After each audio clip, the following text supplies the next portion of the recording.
There's a small school not too far outside the Beltway that's 40 years old and looks brand new, where students, staff, and numerous volunteers share with each other and care about each other.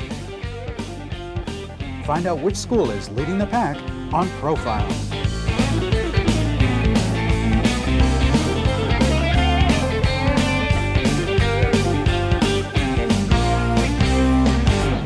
When I think about Wakefield Forest and my perspectives on the school as its principal, what comes to mind is pride in the quality of the programs that we provide. Wakefield Forest opened in 1955, and with 40 years behind it and serving the students and the members of the community, there's a great sense of tradition and excellence. People repeatedly come back, they visit the building, they look around, they have many fond memories of when they were a student or when their grandchildren were students here. They reminisce and talk about the Tumblers Hall of Fame. That's a large plaque we have in our gymnasium that commemorates the achievement of many students in gymnastics. They talk about different favorite teachers they have here. A lot of the staff members have been here for many years. They love the place, and there's quite a bit of respect and caring about the environment and the school environment. I think about not only the academic reputation that the school enjoys, I think about the sense of caring that is evident. There's a great sense of pride in the physical plant. We've recently undergone a building renovation, and so the enlarged and enhanced facility is wonderful. But it's much more than just the walls around it. It's the warmth and the caring that's evident in the people. The students caring for each other, the staff members caring about one another, parents supporting one another, supporting staff members, with all of us toward the goal of making the students successful, helping them to reach their full potential as learners. We find that we looked at the world around them and the future that looms ahead, that it's an enormous task, but it's a task that we cannot do alone. So one of our missions is to do whatever we can to support one another, to work closely together, to agree on a shared vision and goals, and to work hard toward providing that. And it's not always easy, but it's something that we're continually working toward. Buckle your seatbelt, that's what you do. It doesn't take long, just a second or two. Buckle your seatbelt, that's what you do. Beginning in the 1995-96 school year, our school is entering into a new school plan. This school plan was agreed upon after consultation with community members, staff. We all got together and agreed on areas of focus, continued focus for our school, and congratulated ourselves on our successes and decided to build upon those. These areas of focus are information, reading, and writing through an integrated approach in subject areas. It is also mathematics problem solving, and technology is integrated into both of those areas because we feel that technology is a tool by which you can enhance student learning and enhance the different alternatives that are used to complete different tasks in learning. We also feel that through greater staff collaboration, increased communication, and work with general education and special education staff members, we can further our students' achievement, enhance their learning, working more closely together.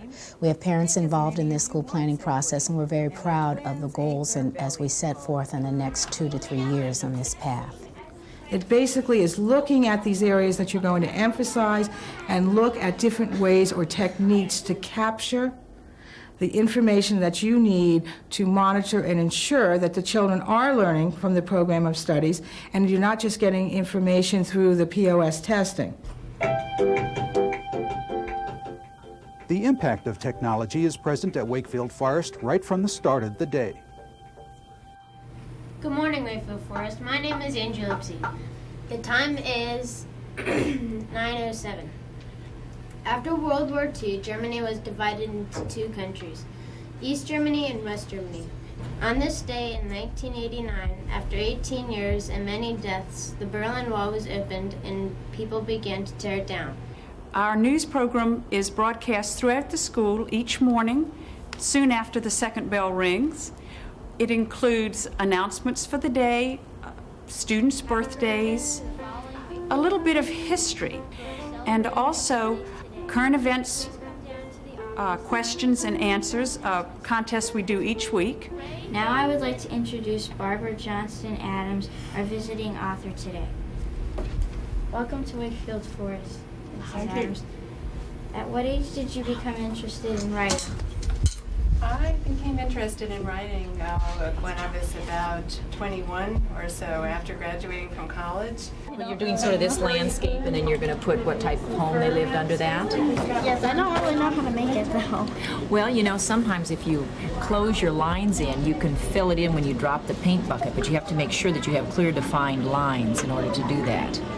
Technology, whether it be a TV camera or a computer, is but one tool available to the teaching staff at Wakefield Forest, and an important one at that. The foundation is being set as they prepare their students for a world of rapidly changing information and communication opportunities. A couple of the programs that the students really enjoy using here at Wakefield Forest are the Writing Center and KidPix. With KidPix, it's a graphical program that allows students to be very creative, to use lots of graphics in some of their writings, to draw, and it's been a favorite of the students, and they do a very good job with that. Students use the computer as a tool throughout their school career, and so we are teaching basic keyboarding skills to our elementary students here, and we're trying to encourage them to learn the keyboard, to use the correct techniques so that their skills will be more efficient as they use them throughout their school career. Another thing that we have in the building now that the students will just now begin to use is they have dial-out capability through a modem pool here in the building. And by that, rather than just being confined to the resources here within the building, they'll have dial-out capability to the internet and to resources outside of this building. One advantage of dialing out is greater access to information for research. To be successful in the future, students really need to have information literacy. That is, they need to be able to access, comprehend, and use information from a variety of sources. As part of our present school plan, we're addressing those needs through informational reading and writing and an integrated curriculum with expanded staff collaboration. One way of addressing our information literacy needs here at Wakefield Forest is the use of the dialogue unit to support the 6th grade science and language arts curriculum. The 6th grade teachers and the library staff work together to cooperatively plan and teach a unit that uses technology as well as a variety of other sources to complete an individual or group project based on their study of the second voyage of the Mimi. The students learn a variety of skills in our dialogue unit. Dialogue is an online information service that provides full-text magazine and newspaper databases that the students may access and retrieve information from. And P for print. And enter. They learn to use the information, take notes from the information, and put it together into a finished product complete with graphics. Statues and carvings. He has touched the king's dearest belongings. Incorporating technology into class projects allows for effective presentations, while different curriculum areas are addressed simultaneously. They believe it has magic powers.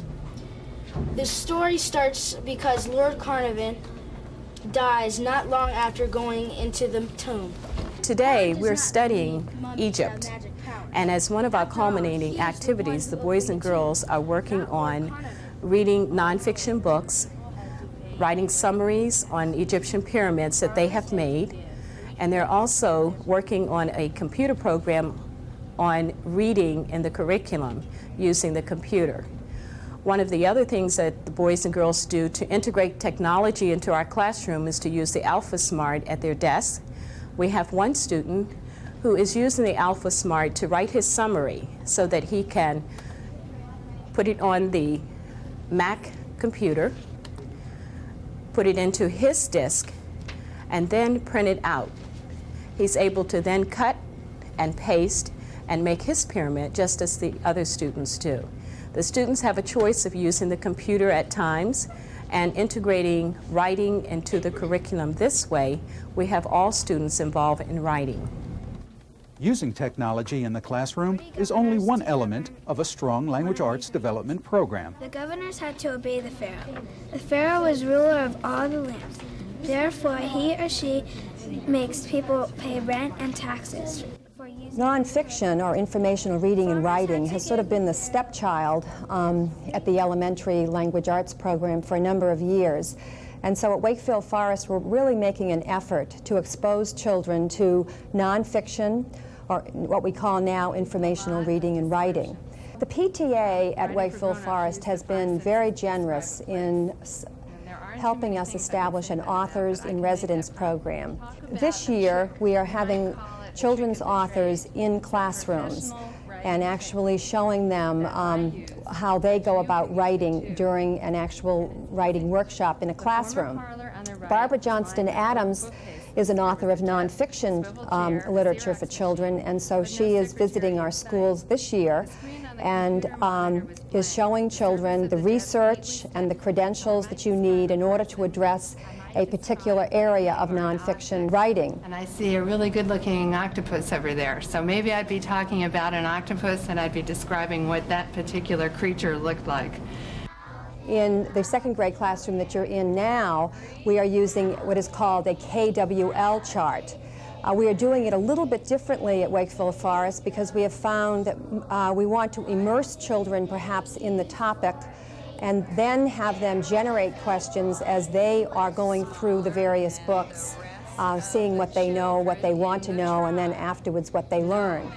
We're also, throughout the school, making an effort to have children perhaps do a culminating activity that is not a research project or a typed paper that they need to present or hand in to the teacher.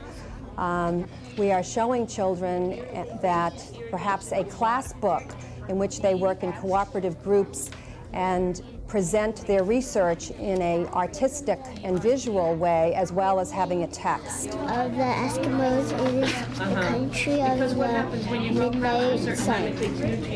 During part of the summer, the sun shines around the clock, but during the winter, the sun cannot be seen for weeks. Children at Wakefield Forest write every day.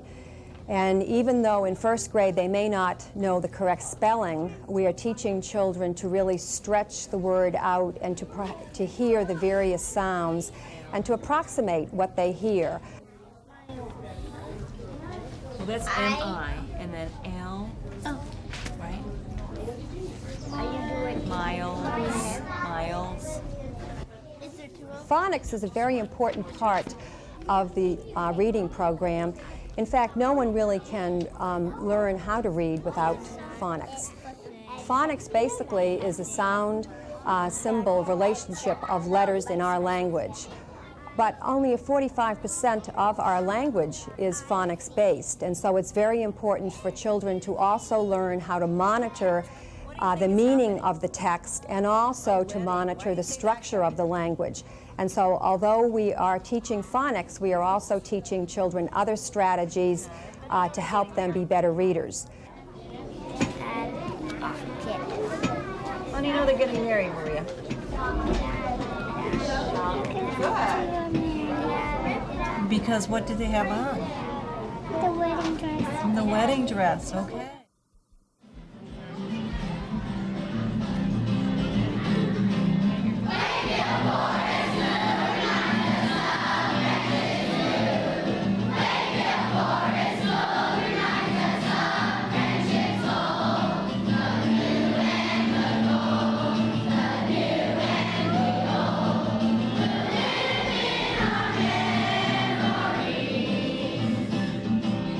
We are students loyal, we think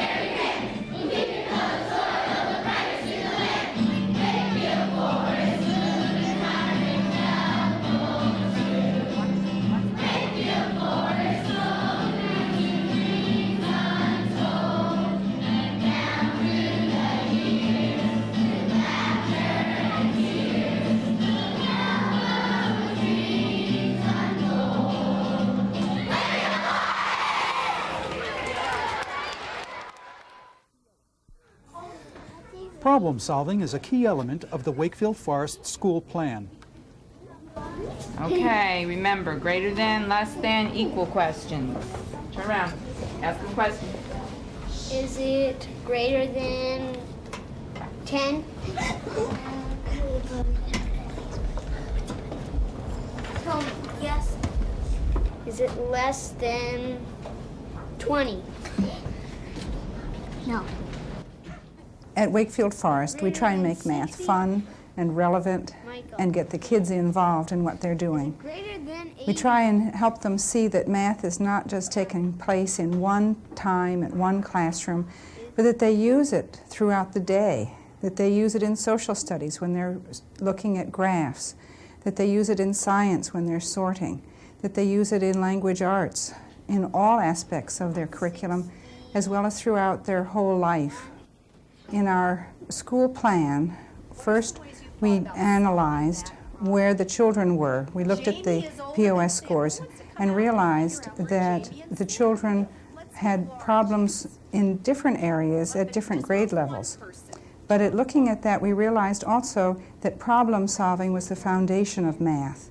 And therefore, if we tried to help the children work as good problem solvers, as good math thinkers, that it would help them in computation and geometry and all aspects of their experience in math. So our POS plan this year is to focus in on math problem solving, help them with strategies, help them realize that there are a variety of ways to solve a problem. It's just not a mechanistic formula that they use to figure out what the right answer is. Make sure that it meets all the criteria. Yes. Who can drive on Tuesday? Technological innovation serves the teachers as well as the students at Wakefield Forest. Does everyone have the same amount? And remember our problem up here. Mr. Olson can drive any time, but he's very concerned with doing his fair share. Wakefield Forest is one of 12 elementary schools in the county this year to pilot the Newton computer and using learner profile to help us improve authentic alternative assessment. We have observable behaviors, which we have imported into the Newton computer, and I can go around and check a student, identify a behavior that they're demonstrating or that they're working on, trying to improve, and once I have decided on which behavior I'm looking at, I'm able to choose an observable qualifier such as outstanding job, good job, successful, or it's mastered, it's in the process of being developed. A variety of ways we can determine that. It is a great thing for us because it's consistent. I can look at a child every day and see the consistency and the improvement, hopefully, in their work. Technology, however, can never replace the expert skills a teacher brings into the room to help students see the light. 2 people in one day, how many people? 2. 2 people in 2 days, how many people? 4. How many weeks? There's 6 weeks. What do we do here? 4, 6? 4 times 6 equals? Okay. Equals? 4 times 6 is 24, so. So where did 8 come from? 8 comes from, you divide it by 3. Why 3? Because there's 3 drivers. The 6th grade students are grouped together as a team, similar to the approach used in the middle school. One of the reasons we do a lot of teaming is we believe that it's very important and beneficial to the students to work with a group of teachers that they can identify with, and we also extend that team concept to the point where they're thinking of the whole grade level as working together as a team. We believe that the emotional and academic needs are better met for the children by working together as a team, that the problems that they have both emotionally and academically can be better shared and dealt with by a group of colleagues. We can use our combined expertise to come up with different methods of working with the kids, and we do have shared expectations in terms of discipline and in terms of their academics. Also, the other thing that's beneficial from teaming is that the teachers then don't feel so isolated. A lot of times in education, teachers can feel like they don't have anybody to talk to or bounce ideas off with. So as a team, we are constantly meeting, planning daily. We plan weekly. We have an hour block that we plan by the week. We usually meet in the mornings. We meet lunchtime. We even meet after school. And we plan to integrate the curriculum with all content areas, which includes art and music, computers. We plan with all the resource people available, including the library, and all the learning specialists. So you should paint the house first and then kind of put the grass over it instead of like cutting it off straight with a line. So like put a line here. Right now the 6th grade students are finishing up the self-portraits that they've started a little bit earlier in the year when they were studying the age of exploration with their social studies teachers. I try to work as collaboratively as I can with all the teachers in the school. So should I add orange in the sky too?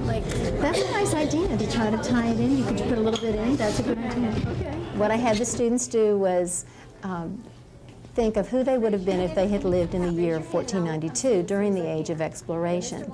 They had to think of what culture or country they would have been from. And they had to think about what would their point of view have been concerning the European exploration. Because at that time, lots of cultures were becoming aware of each other for the first time. So your point of view might have been different if you were an Aztec or if you were someone living in Benin, Africa. Your point of view might have been different from if you were a European. Our art program allows students to think creatively, to learn to think creatively, and to enhance their self-image. We want them to incorporate not only with what they're learning in the classroom, but also it should be a means of self-expression for them. Another key factor to the middle school philosophy is allowing the children to have variety and choice and movement. And the team does this by having an elective period built into the schedule. The children are allowed to choose between chorus, team sports, and computer lab daily, as well as a Monday activity, so that we can get some of those key elements in of the middle school philosophy. The 6th grade every year performs a musical, and this year we decided to try out one of our biggest pieces ever, The Pirates of Penzance. We thought that would be a good choice because this is a really talented group of kids.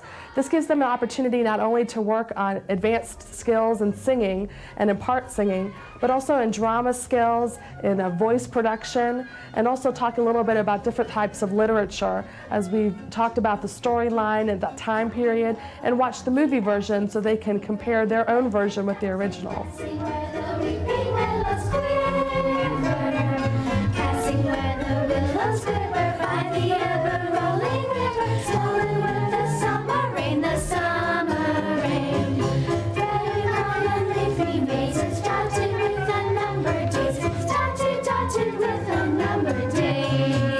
Technology is very important to our school, and so we decided we needed to include that in the music classroom by purchasing computer equipment that would teach the children not only how to use a computer, but how to compose their own music using the computer programs. We start off this fall by becoming more comfortable with the computer by doing rhythmic lessons. That gives me a chance to evaluate their rhythmic abilities.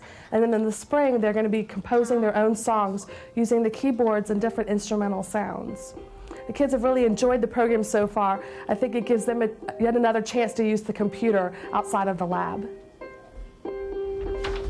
Click on play and listen to your performance. Music is really important to kids, I think, because it helps them express a creative side. Too often they spend so much time in class studying. Sometimes music can help them to learn things in a different light. I know for myself, I always learn my information to music, and a lot of kids here at the school do that as well.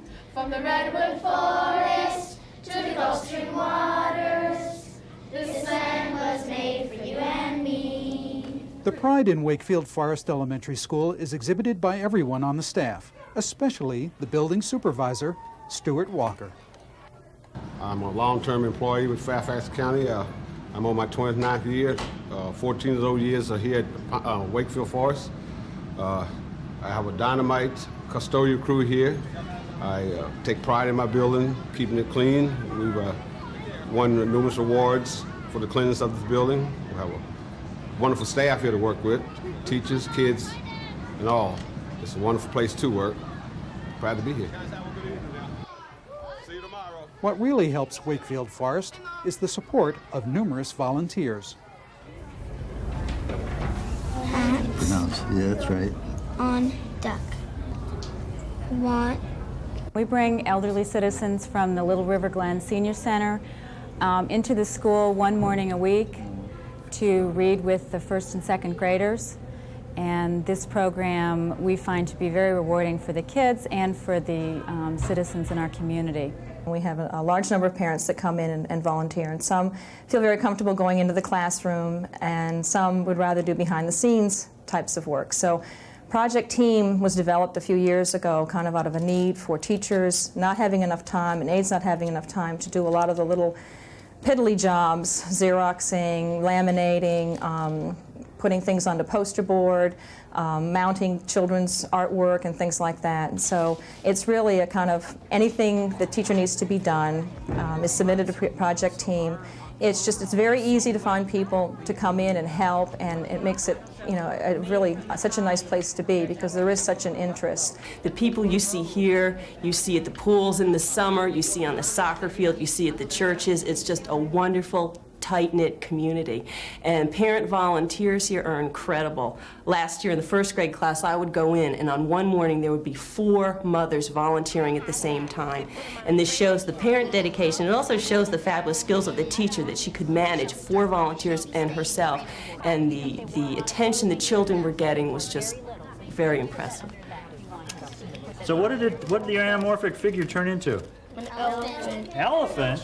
Next to a tree. Does it look at all like an elephant? No. The Hands-On Science program is a program that's available at all Fairfax County schools, but we hadn't had it here in maybe 10 years.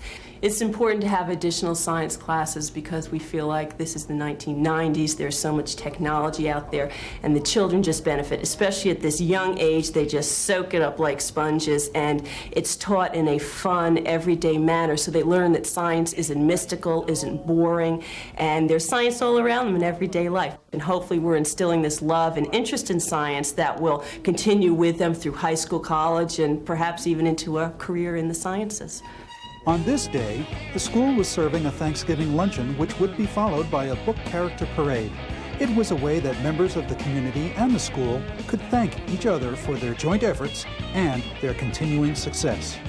And it's a great opportunity for the parents to have lunch with their children, and the kids really get excited about it. I've been told that we served over 700 lunches today in a school with roughly 450 children. That's a pretty significant number when you consider the fact that many of those children don't buy their school lunches. So there's quite a crowd there. And what's really neat about this school, and in particular this luncheon today, you could see that many of the parents were here volunteering. It was the parents who were serving the lunch at the lunch line today, parents who were outside with the children as they were playing. So there's a lot of parent-teacher involvement here in this school. Wakefield Forest is just a wonderful place. We hope to challenge the minds of the young learners. They are full of potential, full of promise, and full of energy. We hope to challenge their minds, but also we want to warm their hearts. So as they pass through our doors and go out into the community and to the world, that we have enriched them, touched them, and prepared them for their lives in the future ahead.